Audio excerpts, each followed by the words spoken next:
Hello YouTube viewers, welcome to my show Future Friday. In today's episode we're gonna continue our moon series, and today we're gonna take a closer look at moon landing site.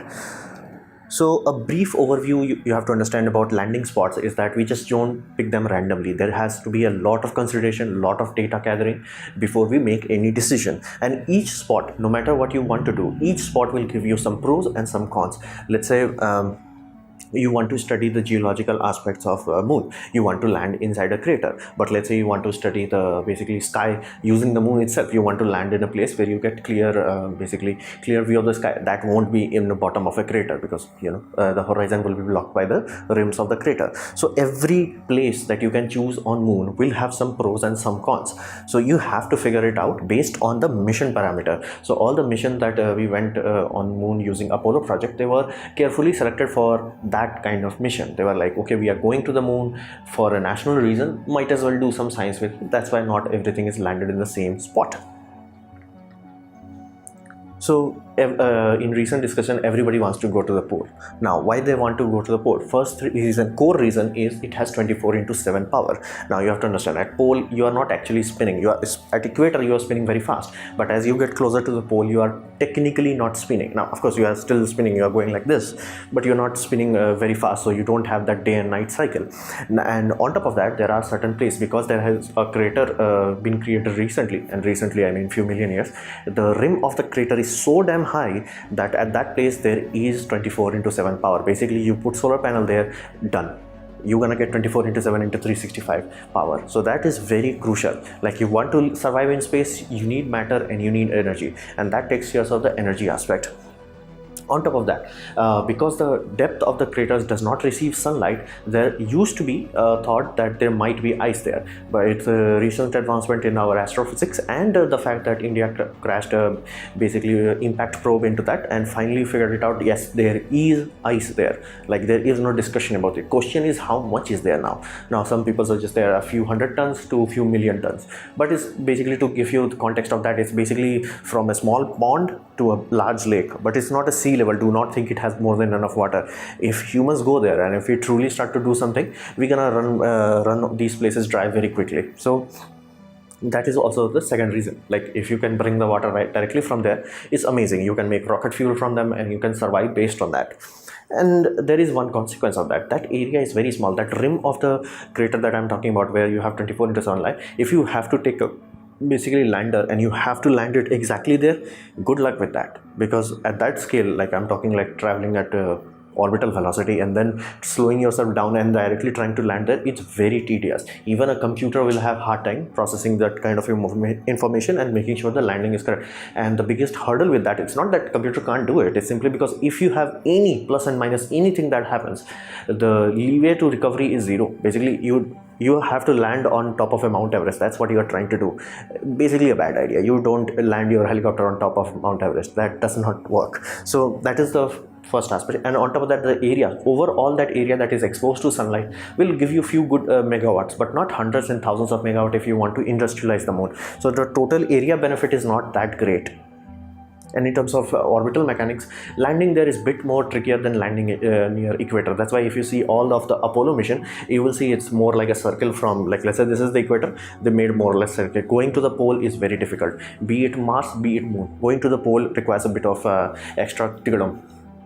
So this is the aspect of the pole. That's why everybody wants to go there, but nobody really can afford to go there, because it's a very small surface area. So basically your landing will have no margin of error, and it's very hard to land because you are trying to land on top of a Mount Everest. So, and what are the risks involved when you are talking about moon? Now, of course, there are some obvious risks: radiation shielding, water. Basically, you don't have everything. You have to bring everything with you at first, and on top of that, you have to worry about vacuum and basically other things of that nature. Now, on top of that, because moon has some gravity, it has basically become a shooting gallery. Basically, it's getting bombarded by asteroid, meteorites 24/7 into 365.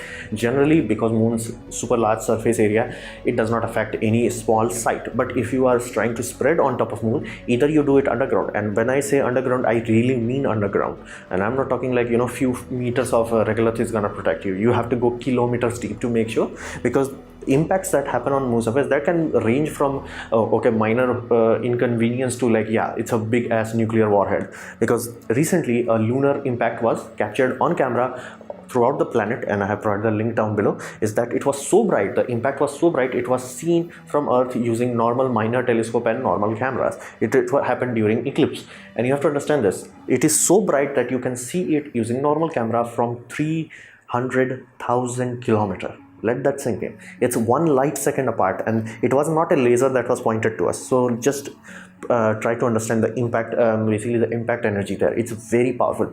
And there are specific telescopes, there are specific probes that we have that is just sole job is there to detect this thing. They detect this almost hourly basis. Now of course not this big every hour, but this does happen. There are small dedicated telescope that do detect it. So even though, let's say, you are not detecting it every day, and you might be like, okay, that means only small one are happening. Yeah, small one too for you and us, but for somebody living on the moon, yeah, that small one is like a giant basically kinetic kill warhead. It's gonna destroy anything it hits. You're talking about moving at a multiple of 10 kilometers per second. It's gonna destroy anything it touches. So impact has to be taken into serious consideration.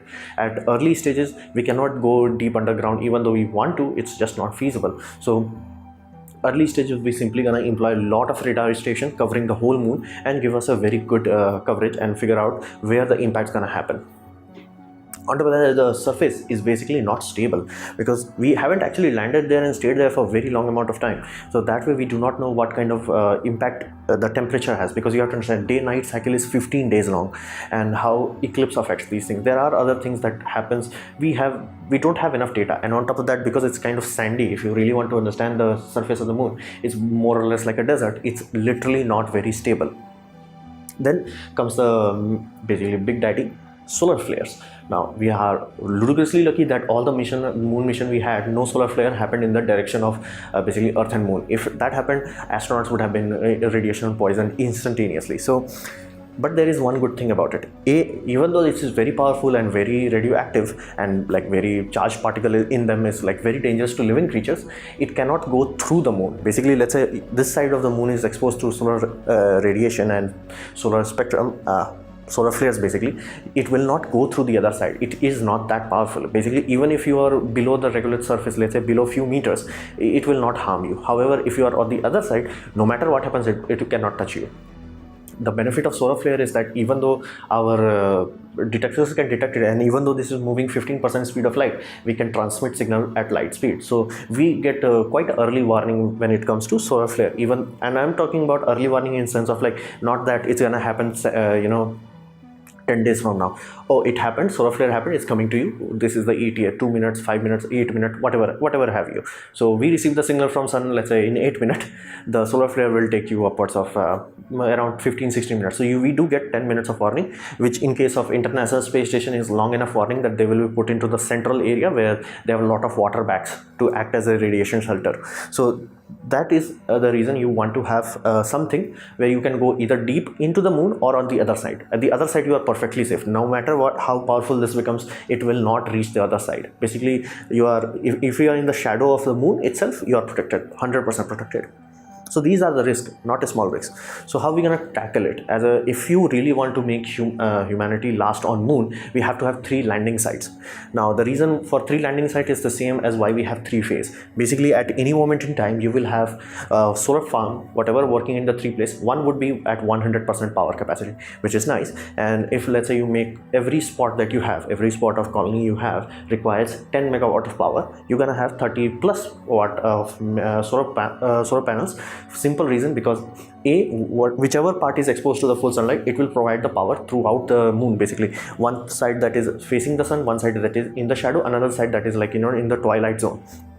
So this way you always have power, and you always have surplus of power, which is necessary. If you are doing mining operation, spending that power is not an issue. You can easily spend it. It always will be underpowered, so you don't have to worry about excess power. And we will try to land it as close to basically Apollo missions. Basically, we'll try to go as high as like 60 degree. but you really don't want to land on the pole because A, it's very difficult, to B, there is no margin of error, and this whole area is like very randomly littered with craters. So you want to be here, and we're gonna have three phases basically: site A, site B, and site C. Each site will be from, if you look from pole, you will see them 120 degree apart. That way, no matter what happens, there will be always one spot that will be in 24/7 sun power if you have interconnection. Then you will have one side that is 24/7 into night side. Now night side is very interesting for basically any type of astronomy which is working in optical spectrum. You really don't want to do the basically astronomy using optical spectrum when you are facing the sun. It's going to be very difficult. Can be done, but going to be very difficult. You want the best result, you want to do it at night, lunar night. And you want solar power, you want to have solar power basically. And this also allows us one crucial benefit. Let's say we detect, our radar station detect a meteoroid is hitting your way, and it's going to impact you, let's say in 8 hours or 9 hours. You basically have to evacuate. Now in early days we cannot go burrow underground, we don't have the technology yet. Now of course, even if we had the technology, it takes years to burrow down and build something. And when you are talking about building something that is airtight, absolutely sealed, yeah, that's going to take even longer. So for that reason, you have to evacuate. If you have three spots, one spot will be very close to you. No matter what happens, one spot will be close. And if that spot is also getting destroyed, you still have one another. So that is why you want to have three. Now, why not six or why not eight? It's too expensive. I'm talking about moon mission. It's not going to be cheap. So three is a very good compromise. That at any given moment in time, one spot will be very close to you. And heck, let's say you detect something, you can literally send people on the both ends. Like, few people go here, few people go here, if you don't know which side will be impacted. So that way you can be sure and safe, which is necessary because people are living here. I'm talking about a manned mission, and I'm trying to make moon into industrial complex, not just like, oh, we went to the moon for recreation purpose. I'm talking about moon industrialized to a point where it actually allows human to unlock space. For that reason, three landing spots are necessary.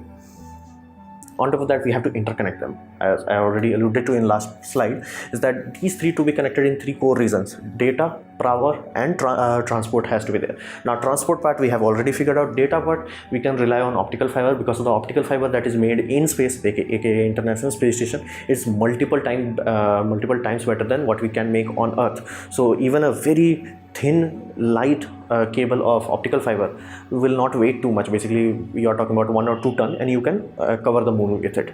So, and that will allow you very good quality data transmission. If not, you can use laser communication that way, and laser you can have mirror at strategic places to bounce back, and you can make sure you have whole coverage of the moon with high enough bandwidth.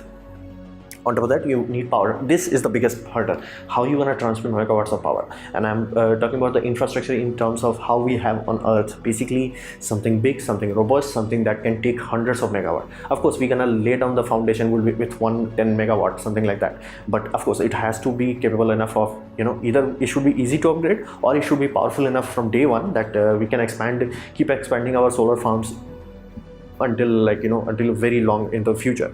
So this power aspect is very tricky. Transport aspect, of course, the lunar rovers were built in such a way that if any failure happens, they must be able to, basically the astronaut must be able to walk back to the lunar lander basically. So that's why they did not have as much of basically luxury while they are building. And this was Gen 1. You have to understand, this is Gen 1. If we want to build it today, we can build that will go faster and they will go further using the same amount of energy. So we do have much better understanding, and the fact that there is low gravity and the fact there is no atmosphere does allow us some luxury. And the link, basically the link will be the physical link, optical fiber and power transmission, and you're gonna have lunar rovers or lunar train, who knows, these things. But these three spots must be interconnected. It is necessary that they are interconnected, otherwise this will not work. Then we come to the aspect of what are the issues of doing that. Well, first, the roads are not very smooth. It's not like you have paved road and you can go hundreds of miles per hour. So even though moon rotates very slowly, you still have to travel, let's say every 7 days you have to move to a next spot. Or the people who are doing specific kind of astronomy, they will have a different timetable. Some astronauts who are figuring out basically, let's say visual astronomy, they will spot basically they will try to go A, B, C. If you have, they might be in B and they might be switching to A because A side will be now in the shadow. They will be switching like the people who are dealing with power, they will be switching in invert. So we have to figure out how do we have a large amount of people going from point A to point B without seriously bottlenecking and risking life. Power transmission, this part I haven't figured out how to do properly, so that is a very big issue. And without power connection between each of them, the only way you can truly grow in moon is having a nuclear reactor, which is not practical for thousands of reasons. So for power reason, power transmission is necessary. Then we come to the aspect that if you're trying to build 3 of something, it's very hard to sell someone that, yeah, once we have this 3, this will work. But people will ask, like, why not just put all the eggs in one place? A, it's very risky. B, 2 is simply not enough. 3, it's a bit too expensive in terms of current budgets. Basically, you are talking about at least 5-6 SLS mission, at least 5-6 BFR mission per site, and you have to do 3 sites. And I'm not even thinking about like how you're gonna connect the power part. Everything else is super easy with current technology. Everything else is super easy. Power aspect will be tricky part. So without doing that, if we don't interconnect it properly, this mission will fail before it even gets out of the ground. So if you have 3 landing sites, A, B and C, and if 3 are interconnected, it allows us a lot of safety, lot of redundancy, and a lot of power also. So this is my video about a lunar landing site for my imaginary mission. I hope you liked it, learned from it. In that case, please leave a like. If you didn't like it, you can click dislike. I would urge you to do so. And if you really want to help me out, please click the ad that are shown in this video. That will directly help me. Subscribe, press the bell icon if you're free. And as always, thanks for watching.